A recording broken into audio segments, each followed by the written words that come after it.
अखिलेश यादव और ब्रजभूषण शरण सिंह का रिश्ता तो सब लोग जानते ही हैं। भले ही ब्रजभूषण शरण सिंह भाजपा में क्यों ना हो, लेकिन अखिलेश यादव ब्रजभूषण पर कभी कुछ नहीं कहते।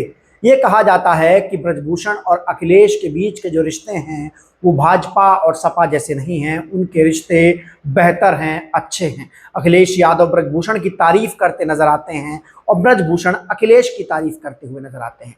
लेकिन सपा की प्रेस कॉन्फ्रेंस में अखिलेश यादव ने एक ऐसी लिस्ट जारी कर दी जिसके बाद ब्रजभूषण शरण सिंह को एक तड़कड़ा झटका लगा है। ये कह लीजिए कि कहीं ना कहीं अखिलेश जो हैं वो अपने बयान से पलट गए हैं। नमस्कार, मेरा नाम है गौरव पाल, आप देख रहे हैं गौरव का चश्मा। हाल ही में अखिलेश यादव ने अपने दफ्तर में एक प्रेस कॉन्फ्रेंस की और आरोप लगाया कि योगी सरकार में जितने भी एनकाउंटर हुए हैं वो जानबूझकर उन लोगों के हुए हैं जो पीडीए समाज से हैं।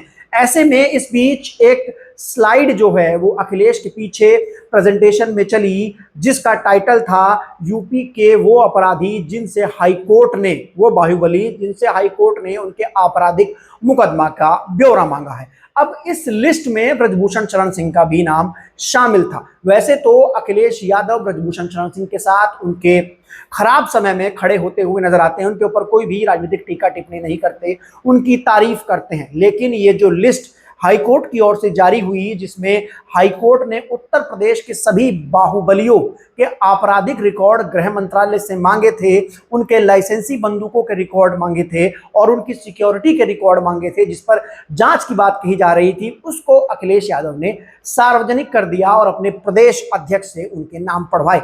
इसमें रघुराज प्रताप सिंह राजा भैया, धनंजय सिंह, ब्रजभूषण शरण सिंह और तमाम अन्य बाहुबलियों के नाम थे। अब बड़ा सवाल यह है कि वो अखिलेश यादव जो ब्रजभूषण शरण सिंह के साथ हर समय में खड़े नजर आते हैं, जब उनके ऊपर महिला पहलवानों वाला मुकदमा हुआ तब भी वो उनके साथ खड़े रहे, जब ब्रजभूषण शरण सिंह के ऊपर जांच हुई तब भी खड़े रहे, सब नेताओं ने ब्रजभूषण के ऊपर टीका टिप्पणी की, आरोप लगाए, लेकिन अखिलेश ने कोई आरोप नहीं लगाए। लेकिन अब ऐसा क्या हुआ कि अखिलेश की प्रेस कॉन्फ्रेंस में वो लिस्ट चल गई जिसमें ब्रजभूषण शरण सिंह को एक आपराधिक मुकदमे वाला बाहुबली माना गया। यानी कि अखिलेश यादव ब्रजभूषण शरण सिंह को आपराधिक मुकदमे वाला बाहुबली मानते हैं, तभी उनके नाम की वो लिस्ट जो है वो समाजवादी पार्टी के उस कार्यालय की प्रेस कॉन्फ्रेंस में चली।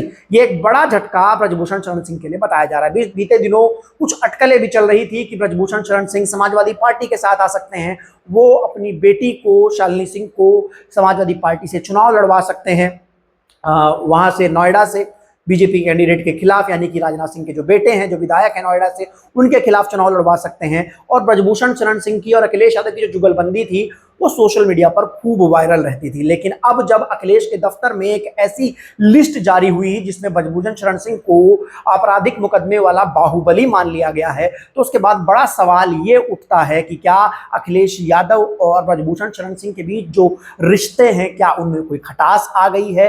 क्या अखिलेश अपने उस बयान से पलट गए हैं जिसमें वो ब्रजभूषण शरण सिंह को एक बड़ा नेता मानते थे और अब एक आपराधिक मुकदमे वाला बाहुबली मानने लगे हैं और उनके नाम को लेकर योगी सरकार पर आरोप लगा रहे हैं कि देखिए ये वो लिस्ट है जो जारी हुई है जिसमें आपराधिक मुकदमे जिन बाहुबलियों पर है उसका ब्यौरा मांगा गया है, लेकिन इनके ऊपर कोई कार्रवाई नहीं हुई और जिन लोगों के एनकाउंटर हुए वो अधिकतर सब पीडीए से थे। यानी कि क्या अखिलेश यादव ये चाहते हैं कि जो लिस्ट हाईकोर्ट ने जारी की जिसमें राजा भैया, ब्रजभूषण शरण सिंह, धनंजय सिंह, सुशील सिंह, तमाम अन्य लोगों के नाम थे, उन पर राज्य सरकार कार्रवाई करे? क्या अखिलेश यही चाहते हैं कि उन पर भी कार्रवाई हो, ब्रजभूषण शरण सिंह पर भी कार्रवाई हो? जिस तरीके से अखिलेश यादव का ये बयान आया है, इसको उत्तर प्रदेश की सियासत में एक बड़ा उलटफेर के रूप में देखा जा रहा है दोस्तों। जी हाँ, अब तक जो बहुत फेवरेट हुआ करते थे अखिलेश यादव के और कहा जाता था कि कभी भी ब्रजभूषण शरण सिंह पलटी मार सकते हैं,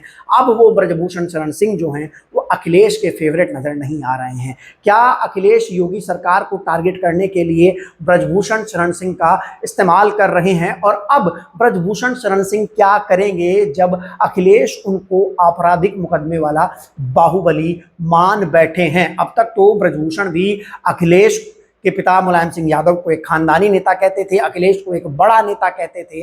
अब ब्रजभूषण क्या करेंगे? क्या वो अखिलेश यादव पर तीखा हमला बोलेंगे? ये तो समय ही बताएगा। लेकिन जिस तरीके से कुछ दिनों पहले जो एक लिस्ट जारी हुई इलाहाबाद हाई कोर्ट से, जिसमें उन टॉप बाहुबलियों के नाम थे जिन पर आपराधिक मुकदमे दर्ज थे, जिनके साथ लोग लाइसेंसी हथियार लेकर चलते हैं, जिनके साथ सिक्योरिटी चलती है, और हाई कोर्ट ने इस मामले में कहा था कि ये लोग हथियार लेकर भले ही इनकी सुरक्षा में इनके साथ चलते हो, लेकिन इससे जनता में खौफ का माहौल पैदा होता है और ये दूसरों को डराने के लिए बहुत काफ़ी है, जनता में खौफ पैदा करने के लिए बहुत काफ़ी है। हालांकि उस लिस्ट में राजा भैया का नाम भी था, लेकिन राजा भैया और अखिलेश यादव के बीच जो संबंध हैं वो अच्छे नहीं हैं। कुछ दिनों पहले राजा भैया को लेकर अखिलेश यादव ने कहा था कि बसपा ने जो राजा भैया के खिलाफ कार्रवाई की थी, हमको उसको रोकना नहीं चाहिए था। हमने वो गलती की कि जब राजा भैया को जेल से बाहर निकाला। राजा भैया का नाम भी उस लिस्ट में शामिल है, धनंजय सिंह का नाम भी उस लिस्ट में शामिल है, ब्रजभूषण शरण सिंह का नाम भी उस लिस्ट में शामिल है। ब्रजभूषण शरण सिंह पूर्व में सांसद रह चुके हैं बीजेपी से। अब उनके बेटे करण भूषण जो हैं वो बीजेपी से केसरगंज के सांसद हैं। उसके अलावा उनके बेटे प्रतीक भूषण जो हैं वो विधायक हैं, और उनकी बेटी भी राजनीति में आने की तैयारी कर रही है। ऐसे में ब्रजभूषण सिंह जो थे वो बीजेपी से अपने बेटे को मंत्रिमंडल विस्तार में मंत्री बनवाने की जुगत में लगे हुए थे, मंत्री बनवाने के जुगाड़ में लगे हुए थे। लेकिन ब्रजभूषण शरण सिंह के बेटे जब मंत्री नहीं बने तो उन्होंने शायराना अंदाज में एक ट्वीट करते हुए कहा था, भास्कर भाजपा पर तंज किया था कि जिस पर तुम इतना उतराते हो, अगर वो शाख ही ना रहे तो फिर क्या हो, कुछ ऐसा वो ट्वीट किया था, अभी मुझे याद नहीं आ रहा है। लेकिन उन्होंने तंज किया था अपने बेटे को मंत्री ना बनाए जाने को लेकर, जिसके बाद ये चर्चा और पुरजोर हो गई थी कि क्या ब्रजभूषण शरण सिंह सपा में शामिल हो सकते हैं। हालांकि ब्रजभूषण ने सपा में शामिल होने की अटकलों पर विराम लगाते हुए कहा था कि मेरी ऐसी कोई मंशा नहीं है। आपको बता दें, इससे पहले भी ब्रजभूषण शरण सिंह एक लंबे समय तक समाजवादी पार्टी का हिस्सा रह चुके हैं और मुलायम सिंह यादव के काफ़ी खास हुआ करते थे। वो मुलायम सिंह यादव की आज भी इज्जत करते हैं। लेकिन जिस तरीके से अखिलेश यादव के प्रेस कॉन्फ्रेंस में वो लिस्ट सामने आई, जिस लिस्ट में ब्रजभूषण शरण सिंह का नाम अंकित है एक ऐसे बाहुबली के रूप में जिसके ऊपर आपराधिक मुकदमे दर्ज हैं, और उस लिस्ट को लेकर अखिलेश यादव ने योगी सरकार पर हमला बोला और कहा कि योगी सरकार में जो एनकाउंटर हुए हैं वो 75% पीडीए के एनकाउंटर हुए हैं। आप देखिए ये लिस्ट आई है अभी बाहुबलियों की जिनसे आपराधिक मुकदमे के रिकॉर्ड मांगे गए हैं, इन पर किसी पर कार्रवाई क्यों नहीं होती? सिर्फ पीडीए के लोगों पर ही कार्रवाई क्यों हो रही है? बीजेपी जो है वो पीडीए के लोगों पर कार्रवाई कर रही है। तो क्या अखिलेश यादव कभी वो ठाकुर हितैषी हो जाते हैं, कभी वो ब्राह्मण हितैषी हो जाते हैं, कभी बाल बढ़ाने की बात करते हैं, कभी बाल कटवाने की बात करते हैं, कभी ब्रजभूषण शरण सिंह के फेवर में बयान देने लगते हैं, और कभी अपने दफ्तर में वो लिस्ट जारी कर देते हैं जो लिस्ट ब्रजभूषण शरण सिंह को एक आपराधिक मुकदमे वाला बाहुबली मानती है। अब समझ में नहीं आ रहा है कि अखिलेश का एजेंडा क्या है, अखिलेश ने जो बयान पलटा है, आगे इस पर ब्रजभूषण की प्रतिक्रिया क्या रहेगी ये तो समय ही बताएगा। लेकिन आप इस मुद्दे पर क्या कहना चाहेंगे, आपकी क्या राय है, आप लोग कमेंट सेक्शन में लिखकर बता सकते हैं। तब तक के लिए चलते हैं, धन्यवाद, नमस्कार।